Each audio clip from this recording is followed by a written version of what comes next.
Well, Sandboxers, it seems like we've gotten another new Sandbox blog post update, so let's just get right into it. Start off with the Steam store page. The Steam store page is finally up, and this page went up back in November. Gary mentions that with the new store page finally up and that it was picked up by a couple of websites, there was some extra traffic, which thankfully hasn't caused any stress on their backend.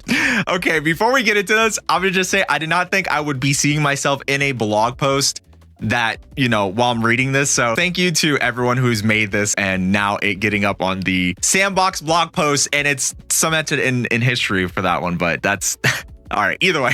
The menu has been changed, and Gary didn't want the menu to be so off-putting. He really hates the idea of making the first impression of Sandbox as you start it up and see a grid menu with a ton of games. So now the first thing that you'll see is the universally loved citizen model, which of course, Gary's trolling here, come on. There's also a new social bar at the top of the screen, which you can see your friend's status and more. And the settings menu has also been updated, as you can see right here. The asset browser has gotten a massive facelift, as Alex mentions that FacePunch has been listening to feedback and making sure it's as good as it can be. Most of these changes may seem incremental, but Alex says that a lot of these small updates and tweaks have made the experience much better. There's also more additional details about what has been changed, so of course, make sure to go and check out the blog post linked in the description for more info. Dedicated servers have gotten an update, as Kana describes how it works, as you can just host your own dedicated server for your game and do things like authentication with Steam via tickets that will be handled automatically. Dedicated servers also use a fake IP system.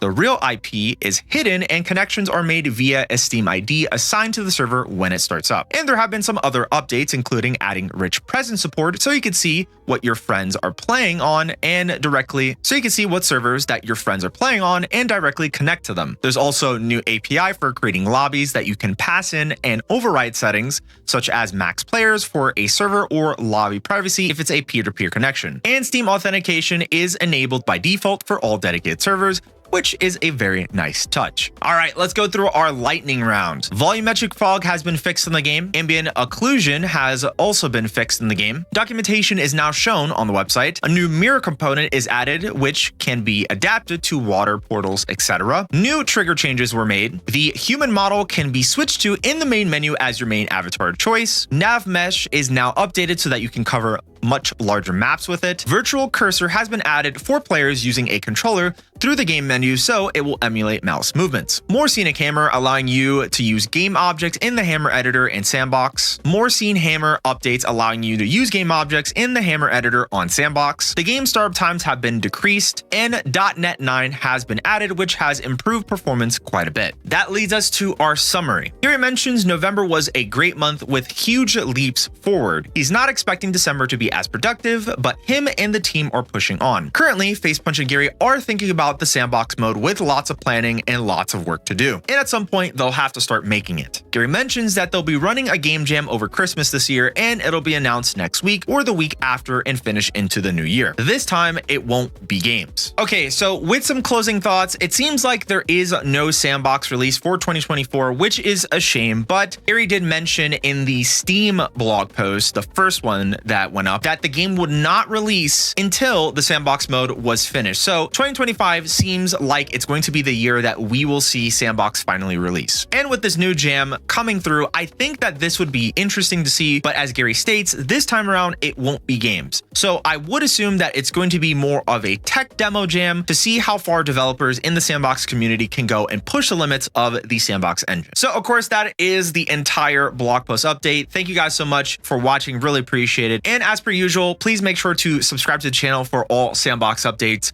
And you should definitely check out this video. This is on my second channel because there hasn't been too much going on with Sandbox. You should definitely check it out. And then I'll see you then next time.